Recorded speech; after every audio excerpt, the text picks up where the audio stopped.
Shalom, shalom, shalom, peuple de Dieu.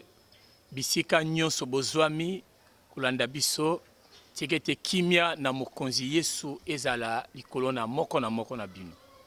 Mokolo ya lelo eza mokolo kitoko to profiter ko kutana na bino bisika bozwami tant bozolanda biso na émission oyo. To partager lelo temo ya mutuya o na lisungi na Nzambe e kosunga biso nyonso. Thème to partager lelo ezali le roi qui est mort pour son peuple. Yangwana yamboto banda togobondela. Éternel Dieu notre Père, Père de notre Seigneur Jésus-Christ, Dieu trois fois saint, Dieu immortel. To élever kombo na yo na mokolo lelo parce que ozali amour. Otinda ki Yesu Kristo mwana na yo awana se kopesa bomo ina ye po na biso. E na nzela na ye tozi lobiko ewite pa ina yo. Tika ite ngonga o to partager maloba o molibo mo santo a communiquer vérité o na peuple na yo na ba on se ko landa biso e vérité o e kangola e mema bomo. Pambola maloba na yo, pambola ba auditeur na komba Jésus Christ bondeli. Amen. Ndenge toyebisaki bino tozali ko partager témoin ya motoya o ezali le roi qui est mort pour son peuple. Alors poto kota na thème na biso malam eza toujours na nzela ya Bible to partageaka le to partager na mokana na Luc chapitre 19 à partir verset 29 jusque na verset 39. Mais vitant na biso yo kotanga nyonso de 29 à 39 mais biso to ko banda rapidement na verset 36. Balobi quand il fit en marche, les gens étendirent leurs vêtements sur les chemins. Et lorsque déjà il s'approchait de Jérusalem vers la descente de la montagne des Oliviers, toute la multitude des disciples, saisis de joie, s'est mis à louer Dieu à haute voix pour tous les miracles qu'ils avaient vus. Ils disaient, béni soit le roi qui vient au nom du Seigneur, paix dans les ciels et gloire dans le lieu très haut. Quelques pharisiens du milieu de la foule dirent à Jésus, Maître, reprends tes disciples.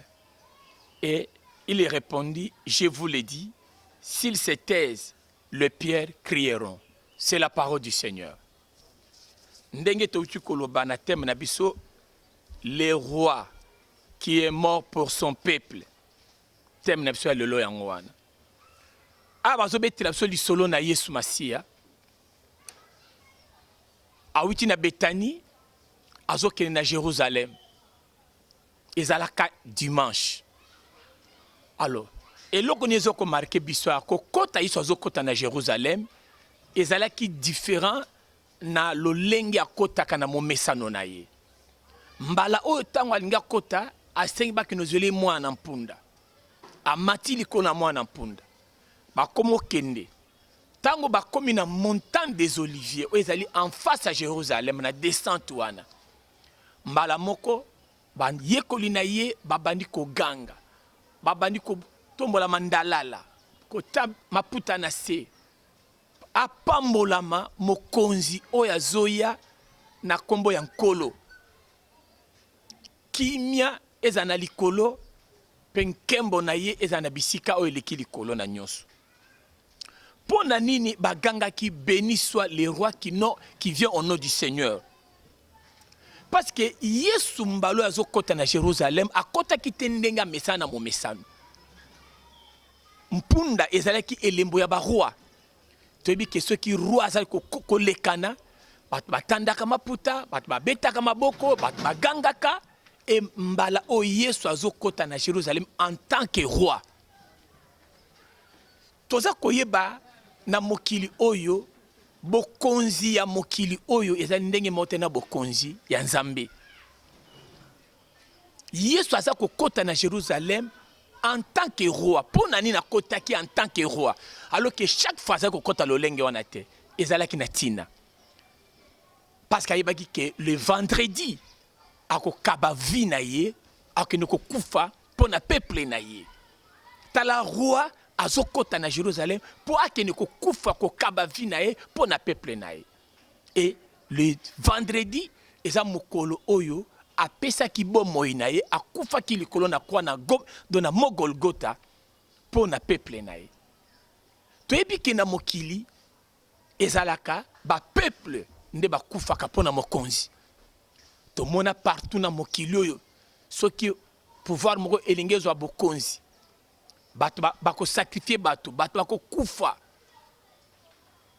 me na bokonzi ya Nzambe eza ndenge wana te na bonzambe mokonzi nde akufaka mpo na peuple na ye mokonzi nde asalelaka peuple na ye alors ke na mokili bapeuple nde baservaka le roi mpe bakufaka mpo na roi tala ntina Yesu azali kokota en tant que roi mpo akende kokufa le vendredi saint à cause ya peuple na ye et tala amour ya Nzambe ndenge alakisi biso bolingo na ye Baby, que Dieu a tant aimé le monde qu'il a donné son fils unique. Ça, c'est l'amour de Dieu. Lelo na mokili oyo, soki muta pousse muta kufeli yo, valeur on eza ya muta pousse.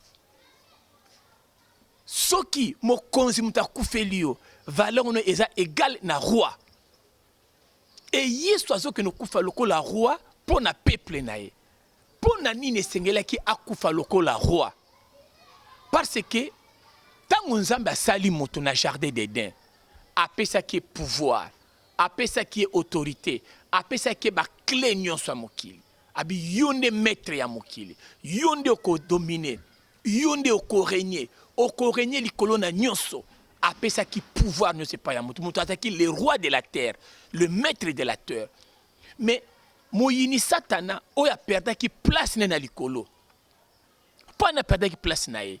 Azalaki na ba intention ya mabe, abi je monterai très haut. Je serai semblable au Tout-Puissant. Alingaki akokana na Nzambe. Yangwana Nzambe bambaki na mabele. Bible le dit, malheur à vous la terre, car le diable est descendu près de vous plein de fureur. Si kotango akiti, azalaki na jalousie à créature, ou azalaki na image en Nzambe mutu. Akiti tie pa mutu azalaki, ake kosa mutu. Akosi mutu abi, Nzambe abombela yo vérité. Aibisa yo solote. Aibike, soki oslembu ma nzete oyo, okoma lokola ye Nzambe. Mutu azalaki tenté. Akoma lokola Nzambe. Or que Nzambe asalaki koleka ba créature nyonso. Koleka moi eza créé na image Nzambe te. Mbisa za na image Nzambe te. Créature moko te esalamba na image Nzambe sauf mutu. Et bien mutu amonaki nge kokite pona ye. Alors aye kokosa mutu. Mutu akantaki ke soki atosi satana akokoma lokola Nzambe. Mais hélas ni tomonaki. Tango mutu asali yango olia koma lokola Nzambe automatiquement mutu amimoni akomi esclave à Satan. Akomi dominé par Satan. Satan botel ba fungola. Yomoni ke tango Satan akene ko meka Yesu alobi soki oguma meninga na kopeso mokilo na nkembo na yango parce que epesa melaki ngai. Nana pesa ke Adam.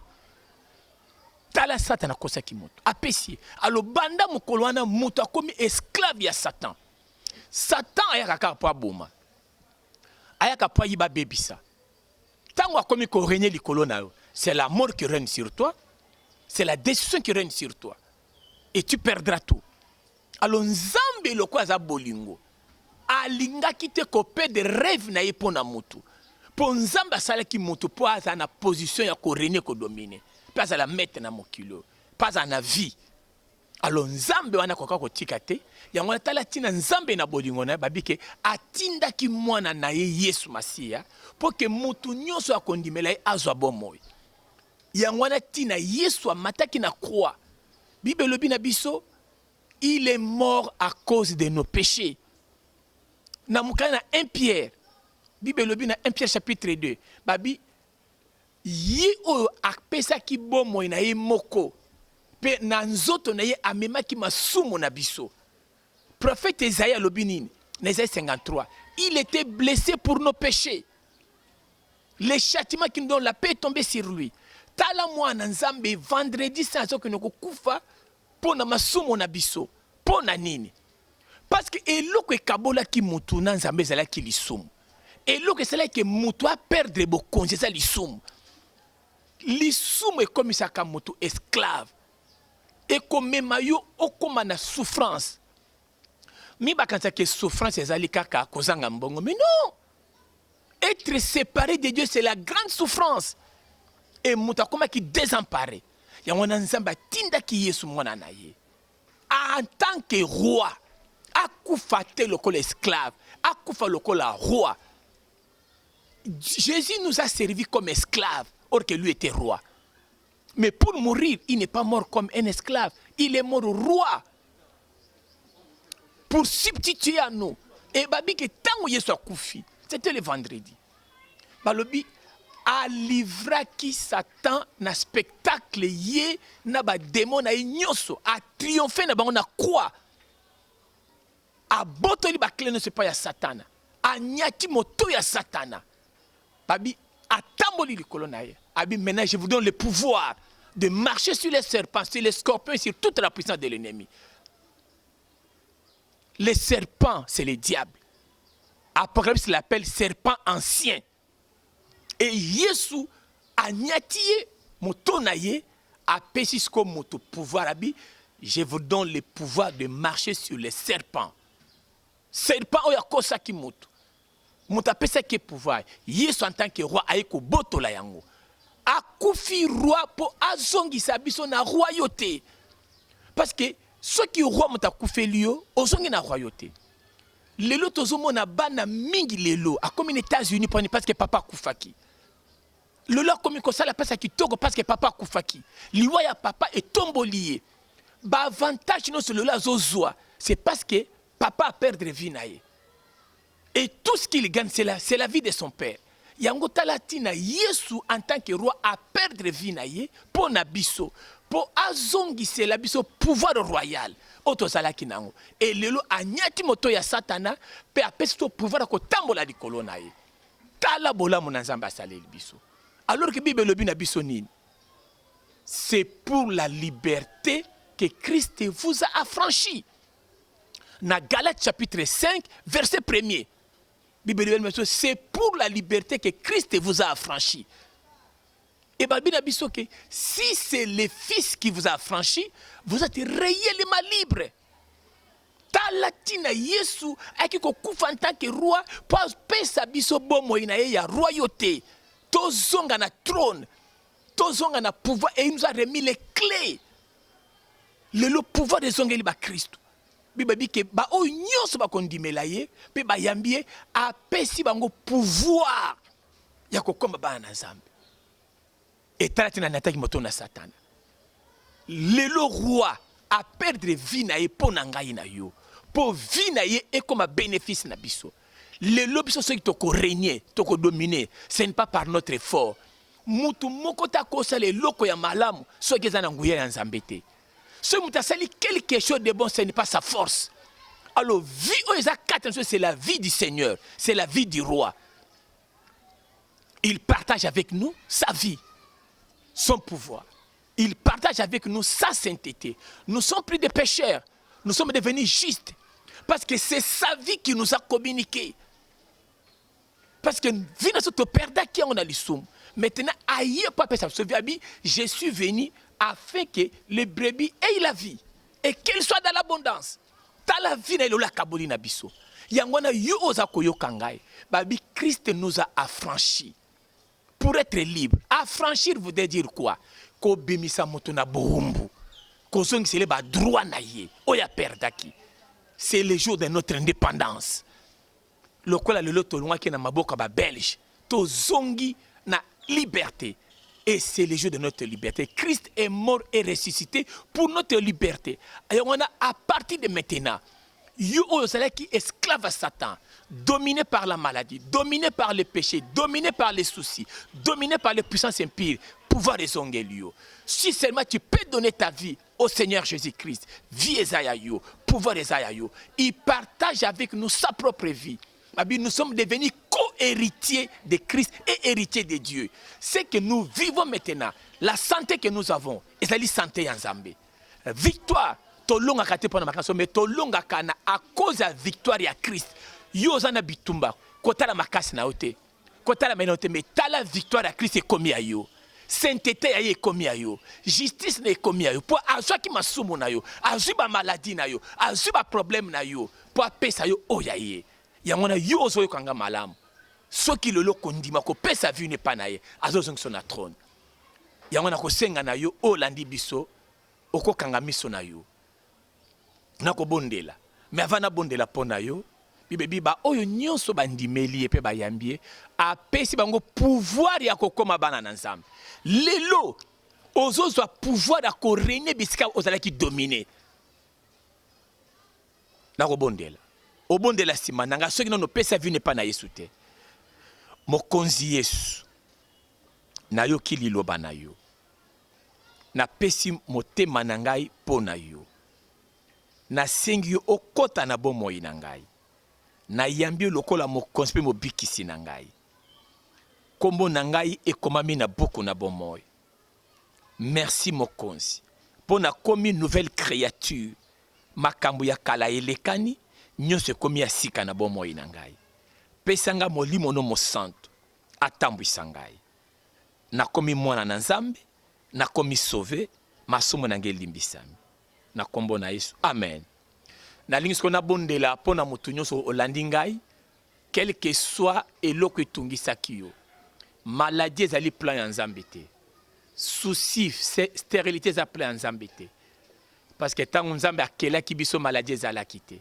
Ezalaki misala ya Satana. Yesu aye kosomba biso po azongisela biso droit okelamaki nango.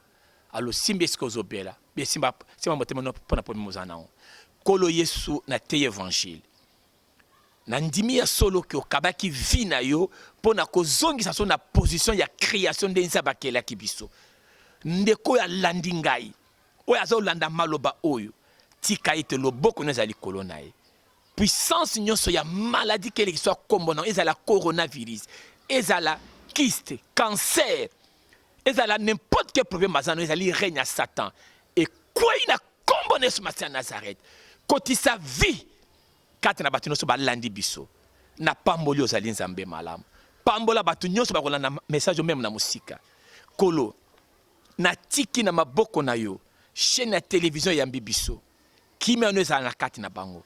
Pambola maître Willy, pambola ki bazo travailler nae, pambola mama Annie, ngolu ne kitela batu nyonso. Na kanti mosai no papa na biso apôtre Tambuluko Biskazali ki mela taye. Pambola mboka Congo, pambola bakonza mboka na so pe Congo za mboka ya kimia na komba Christ na bondeli. Merci Seigneur Jésus-Christ. Ça va bonne zala ki pasteur Flori et pété. Il y a église Foi Audacieuse internationale na kamba mena son éminence apôtre Tambuluko. Vous avez besoin de contact nangai, nazana 082 36 32 591 ou bien na 089 947 28 09. Que Dieu vous bénisse. Merci.